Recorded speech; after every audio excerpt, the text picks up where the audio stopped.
Olá, seja bem-vindo ao Café Filosófico. Hoje a gente conversa com a professora Celina Muniz, do Departamento de Letras. Celina, bem-vinda. Obrigada, muito grata. Eu que agradeço. A ideia é a gente conversar um pouco sobre o teu objeto de estudo, que dito assim parece uma coisa muito pesada, mas na verdade você tem uma perspectiva interessante que é estudar o humor, né? Queria falar sobre isso, acho que é isso que a gente vai tratar aqui. Mas antes você podia contar um pouco para a gente da trajetória acadêmica, onde é que você estudou? Você estudou letras mesmo? Sim, eu sou formada em letras, literatura e língua portuguesa pela Universidade Estadual do Ceará, minha instituição querida de muito orgulho. Fiz mestrado em linguística lá na Universidade Federal do Ceará, estudando na perspectiva sempre da análise do discurso, isso que a gente chama de análise do discurso. No mestrado estudei publicidade turística, não tinha nada a ver com humor. Aí no doutorado, por conta das vivências, fui estudar literatura alternativa lá em Fortaleza, nos bares boêmios, um bar boêmio lá de Fortaleza, que é o Benfica. Fui estudar as práticas de escrita e leitura de fanzines. Como é que é isso de bar boêmio? É um bar, mas que tem também... O Benfica? É. O Benfica é um bar que existe em qualquer cidade. É como se fosse o Beco da Lama aqui em Natal, né? Um bar de tradição boêmia, literária, artística e humorística. Aí foi aí que chegou o humor, na minha tese de doutorado em Filosofia da Educação, lá na Federal do Ceará. Como é que chegou o humor? Então, eu gosto muito disso e na época do doutorado, que eu concluí em 2009, 2006, eu comecei o doutorado e eu tinha muito interesse por essas práticas que acontecem em canais paralelos que não são os oficiais, para além das instituições, né, para além das escolas, universidades, academias de letras, né, bibliotecas, livrarias, as listas dos mais vendidos. Para além disso, eu gostava de saber como é que a literatura acontece, né, alternativamente falando, se pensarmos assim. E eu percebia, né, nos escritos que eu ia, né, colhendo, eu percebia que o humor era muito presente, né, era uma marca assim, quase que padrão. No cotidiano, por exemplo, nesse também Benfica, nas vivências, né, dos sujeitos, autores, leitores, também muito, né, da Agora, coisa se do... você fosse definir, por exemplo, o humor, né, porque do ponto de vista fisiológico, a gente tem uma história sobre isso, que seria o humor propriamente, né? Você pode entender que a pessoa está mal-humorada ou bem-humorada. Sim, isso, tem essa perspectiva, né, digamos, fisiológica, né, de humor, tem a ver com os fluidos, né? Se os fluidos não correm bem, você está de mau humor, né? Mas se a gente for pensar... Ou enfesado, né? Que também tem a ver. Isso, né? A bilis ruim, né? Mas, enfim, então, o humor, como é uma condição humana, né? Como diria Aristóteles, dos viventes, o ser humano é o único que ri conscientemente, sabendo... né? Não só mostrando e sentindo dentes, prazer, né? por isso, né? Se você for pensar, o humor como condição humana, ele pode ser abordado em diferentes perspectivas, né? Das áreas de conhecimento. Você pode pensar o humor sociologicamente, antropologicamente, psicologicamente, psicanaliticamente, linguisticamente. Então, você tem N definições para humor, né? Só uma coisa, como é que você entende, por exemplo, que ainda que seja uma condição humana, o humor, ou o riso, como você disse que Aristóteles aponta, né? Sim, o riso. O riso, sobretudo. A gente está lembrando do romance de Humberto Eco, que um dos livros de Aristóteles... A Poética. O livro perdido da Poética, que é a comédia. Exato.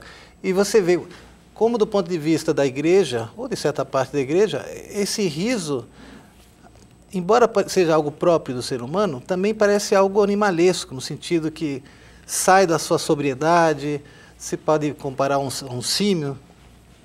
Então, essa perspectiva, era isso que falávamos, né? Essa perspectiva de riso, que tem uma tradição aristotélica, né? De encarar aquilo que é risível como algo necessariamente inferior, ruim, negativo, né, baixo, né?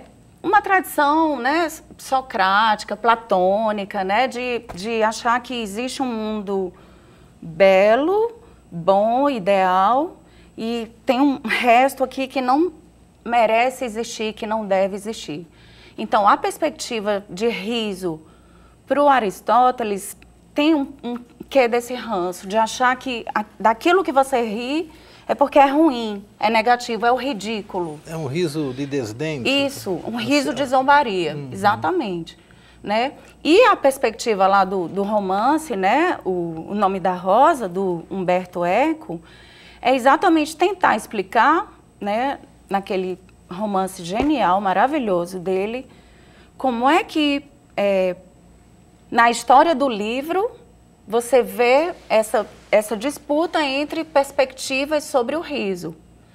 Né? Porque o Aristóteles tinha aquela visão de que daquilo que você ri, né, não é legal, não deve existir no mundo, e o monge, né, o Jorge, o venerável Jorge, que é o chefe da biblioteca lá do mosteiro, ele então, pronto, a comédia, a parte da poética em que Aristóteles fala e coleta textos de humor, ela deve ser renegada.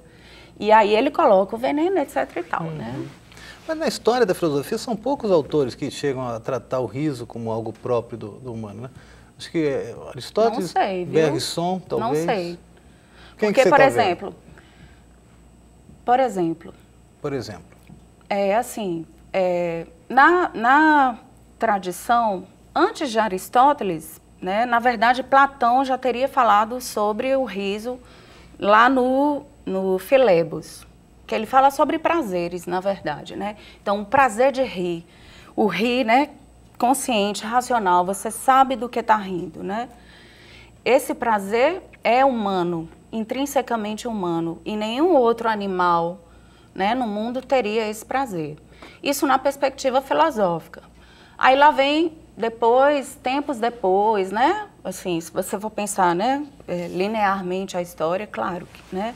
Cronologicamente, aí você tem os neoplatônicos, também os latinos, né, recuperando essa ideia do riso como algo ruim, assim. Você ri do que é baixo, do que não presta. Mas, simultaneamente, a esse tratamento, né, filosófico de humor e sobre o riso acontecia, o riso acontece, né? E você tem outra perspectiva filosófica sobre o riso, que não é mais essa que rebaixa, mas é uma que celebra, né? Que aceita o riso como o grande êxtase, né, da condição de ser humano, né? Você sofre, mas você goza também por meio do riso. É como se você usasse simultaneamente essa condição de ser para além do bem e do mal, né? Como diria nosso amigo Bigode. Você falou dos antigos, eu acho que até o Diógenes, o cínico, muitas das histórias que contam sobre ele é que esse ensinamento do cinismo, ou da filosofia cínica, está carregada de momentos de riso, né? Até, inclusive, contra Platão ou Alexandre Magno. Sim. O próprio Sócrates, gente, ele era uma figura risível nessa tradição que o Aristóteles, né, a ironia, estica, né, na história do pensamento ocidental. A ironia é um procedimento de humor. Aí é que eu vou chegar em outra perspectiva de tratamento do riso, né, que é a que eu adoto na condição de linguista. Mas só para a gente fechar essa história que você estava fazendo sobre o riso, né? Em termos contemporâneos, você tem algum teórico que você encontre? Nessa perspectiva de celebração, um nome que a gente não pode deixar de pensar é o do russo Mikhail Bakhtin, né? Bakhtin foi um que teve aquela grande sacada de pegar histórias de humor que acontecem, né? O fenômeno humorístico acontecendo e teorizar sobre isso sem um ranço idealista, né? Vendo o fenômeno como ele é nas condições de realização dele. Então, ele foi lá na obra do François Rabelais, né? Que era aquele momento assim de transição, né? Você está saindo, né, de uma tradição pagã, ainda muito forte, arraigada, né, na Idade Média, entrando no Renascimento e os neoclássicos, enfim, né, se afirmando, toda essa onda de civilidade, né, se impondo. E o Bakhtin pegou essa coisa do humor que é carnavalesco, que não é aquele humor que está zombando do outro, né, no sentido de rebaixar, de diminuir, mas que está rindo com ele, né, de uma condição que é humana, que é a condição da alegre relatividade de tudo, né? Isso que te mata também te engorda, né? Isso que te faz sofrer também te faz gozar, né? Você ri que chora. É como se a figura do bufão, sim, que sempre tem algo a dizer, é uma né? figura. Isso, porque assim, isso que a gente chama de Bakhtin, né, na verdade, chamou cosmovisão carnavalesca, né, de mundo, em que o riso carnavalesco é o elemento principal. Você tem aí a coisa de pegar elementos que são da nossa natureza humana e celebrar. Então tem o quê? O bufão. O que é o bufão? Esse personagem, ninguém dá nada por ele, mas em determinadas situações é ele que faz o rei rir, né? Se não for ele, o rei morre de tédio, né? O que é o tédio? Para Schopenhauer, aquela ausência de vontade, não tem vontade de fazer nada. Como é que acorda o rei para reinar? Conta uma piada, faz, né, uma munganga aqui, o rei ri e se sente novamente com vontade, sai do tédio, né? De algum modo a ideia assim, que no caso do bufão, é como se ele tivesse assim, arrancar alguém da indiferença tediosa, como você fala, né? De certo modo é despertar para a nossa própria condição, né? Quer dizer, o fato é que a gente está sempre envolvido com coisas e em algum momento da nossa existência a gente se entedia, mas não é por um livro ou por um programa de televisão, mas porque realmente falta um interesse. E parece que o bufão consegue despertar isso, né? Como se fala, faz rir o próprio rei, né? Sim. Então aí o aparece bufão algo é mais do um homem, elemento, né, desse modo de ver o mundo nessa relatividade, né? O bufão é aquele, né, anti-herói, né, aquele coitado miserável, ninguém dá nada por ele, mas de repente ele que tem o poder, ele que afirma, porque ele né? parece que ele diz alguma coisa, né? Que os outros não estão dizendo, não podem dizer, né? Isso. Ele diz desde um lugar que é um lugar, vamos dizer, fragilizado pelo... Isso. É a mesma coisa do riso. Rei Momo, né? Você pensa a festa do carnaval, o Rei Momo está fora do padrão, né? Do soberano clássico, né? Ele é aquela figura, né, disforme, excessiva, sobretudo, né, pela gordura. Aí você já bebe na tradição do François Rabelais, né, lá no Gargantua e no Pantagruel, né, as histórias que ele coletou, justamente dessa tradição popular e pagã, em que os excessos, eles constituem o ser humano, tanto para o sim quanto para o não, né? E é a nossa condição, né, você vê... Do mesmo jeito que a gente faz coisas divinas, maravilhosas, né? Lindas, solidárias, a gente pode ser, né? Um escroto, um cretino, né? Destruir o mundo, fazer uma guerra por nada, né? Tá, então essa dubiedade, vamos dizer assim, ou ambiguidade do ser humano, que por um lado pode ser, vamos dizer assim, bruto, e por outro pode ser, de certo modo, mais domesticado, né, ou educado. Você acha que essas duas facetas são equilibradas pela educação, pela sociedade? E até mesmo pode-se dar um certo... a gente vive muito hoje isso, né? Que, de certo modo, o humor acaba sendo controlado dentro desse politicamente correto, por exemplo? Olha, eu acho assim, primeiro é preciso separar o que é riso e o que é humor, né? Assim, você tem diferentes tipos de riso. Você tem um riso sacana, você tem um riso conservador, um riso que é homofóbico, que é machista, que é racista. Você tem também um riso que é revolucionário, contestador, polemizador, né? Um riso que derruba as estruturas, um riso carnavalesco. Então, para esses diferentes tipos de riso, você pode usar os mesmos procedimentos de linguagem de humor. Você pode usar, por exemplo, uma ironia. O que é uma ironia? Você fala o literal para afirmar o contrário. Nossa, que linda a sua calça preta, sendo que eu estou achando horrível, né? Isso é um procedimento linguageiro de humor. E você pode usar esse procedimento para diferentes tipos de riso. Tanto um riso civilizador, que se pretende ser edificante, quanto um riso que é revolucionário, que contesta uma ordem que está, né, posta. Tá. Mas você, por exemplo, essa referência que você tem do Bakhtin e da obra de Rabelais, quando você fala do carnaval, mas o carnaval hoje em dia é talvez uma das coisas mais domesticadas que se deu. Sim, inclusive, mas então, os blocos claro, são determinados nas ruas. Isso.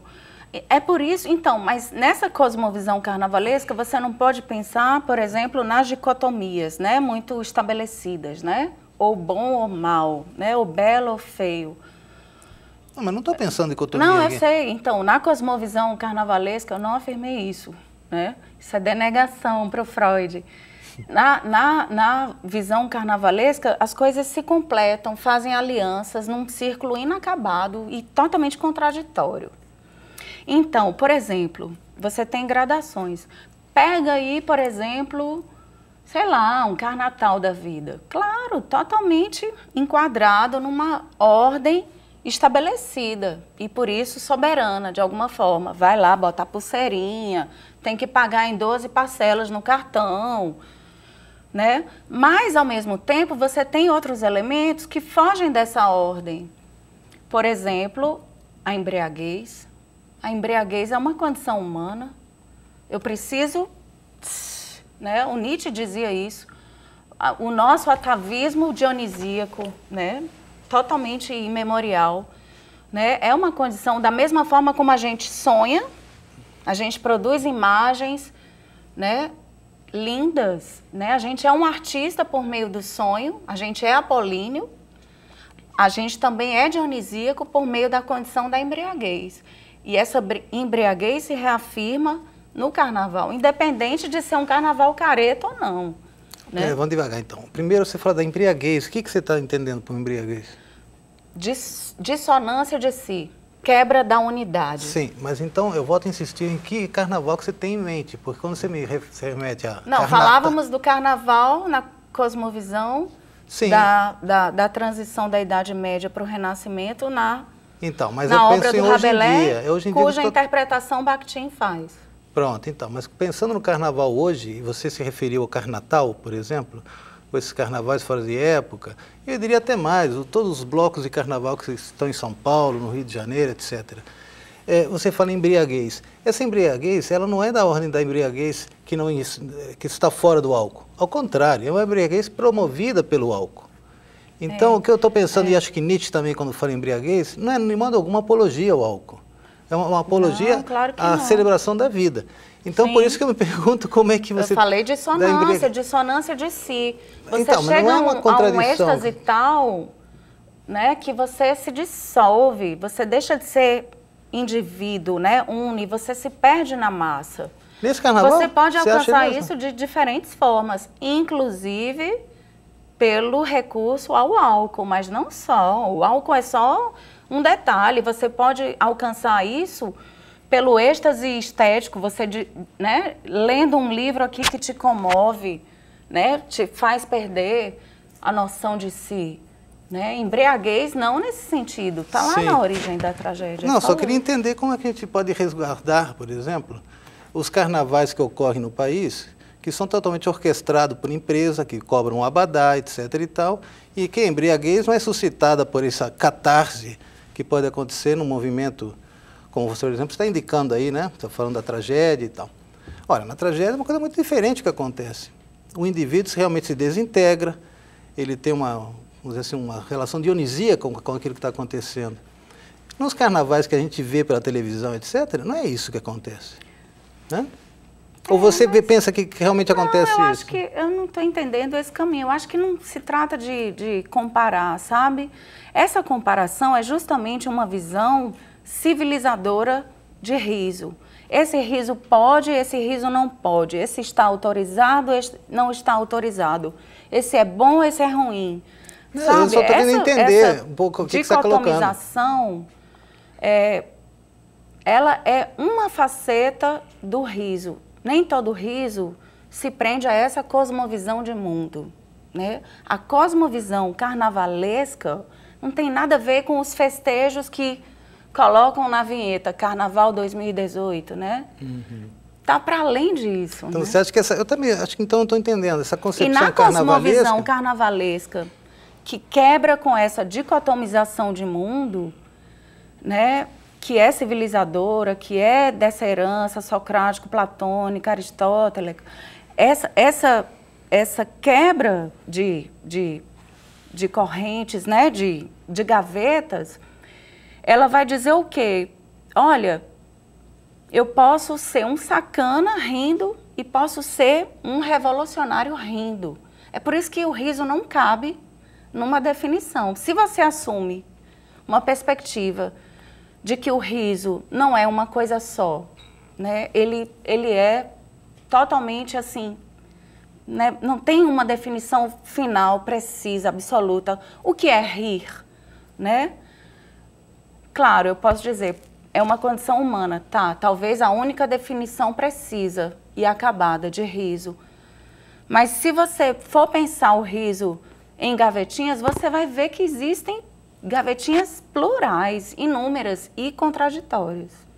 Aí a grande contribuição dessa perspectiva carnavalesca, essa cosmovisão carnavalesca que o Bakhtin traz, ela é ótima para ilustrar isso, essa pluralidade, essa contradição, essa ambiguidade, né?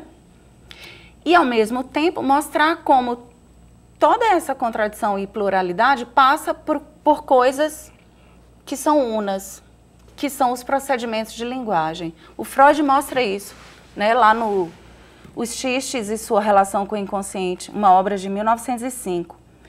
Se eu for definir o pai da psicanálise, ou seja, o cara que sabia fazer uma análise, né, da psique humana por meio justamente da linguagem, se eu for definir humor, que é essa capacidade racional de fazer o riso, eu vou perceber o quê? Eu tenho dois procedimentos básicos. Ou tenho condensação, que é o duplo sentido. Por exemplo, você conta uma piada. O treinador aquático brigou com a baleia orca. E ele declarou na entrevista, não sei o que aconteceu com ela, né? Não sei por que ela me atacou depois de tantos anos. Aí, de repente, a orca aparece e diz, você sabe sim, eu peguei você com aquela piranha. Então, a palavra piranha, ela tem esse duplo sentido. Não é só o bicho, né? A baleia também. O bicho aquático é, digamos, uma companheira paralela, né? De afetos. E aí a condensação é um desses procedimentos. Em qualquer piada que você pegue, de qualquer momento histórico, você vai perceber isso, essa plasticidade da linguagem pelo duplo sentido, ou o que o Freud chama de condensação. E, além disso, você tem a derrisão, a derrisão, a quebra, justo. Quando você está indo por um caminho aqui e, de repente, quebra. É como, por exemplo, você vê alguém andando aqui, vem naquele compasso, né? Até o Ariano Suassuna fala disso, bebendo justamente no Freud e no Bergson. Você vai andando e de repente você cai. Isso é cômico, porque tem uma quebra, tem um desvio, né? Então você pega qualquer piada e você vai ver isso. Você vem num raciocínio aqui, de repente esse raciocínio gera outro raciocínio, e isso faz rir. Sim. Só para concluir, então, né? Então, eu posso pensar que o riso em si, ele não se apreende, mas o humor, sim. O humor você consegue dar uma unidade, Entendo. Celina, olha, só porque nosso tempo está acabando, eu queria mostrar um pouco um livro que vai sair em breve, não é isso? Dezembro, dia 7 e 8 de dezembro, logo mais. Pela editora... É o Linguagens do Riso, Práticas Discursivas do Humor. É um livro que nós estamos organizando aí. É pela pra ser editora lançado. da Estadual do Ceará. Isso, lá pela a Universidade Estadual do Ceará. E vai ser lançado agora por ocasião do 4º encontro sobre linguagem e humor que fazemos aí no Departamento de Letras. Vai ser aqui. Sim, no Certo. Xixila, divulgaremos oportunamente. Tá bom. Então tá, Celina, obrigado, prazer em conhecer-te. Igual. E, bom, Celina Muniz, professora do Departamento de Letras, que nos falou sobre o humor, sobre o riso e tantas coisas para a gente pensar. É isso. Você que está em casa já sabe que semana que vem tem mais. Até lá.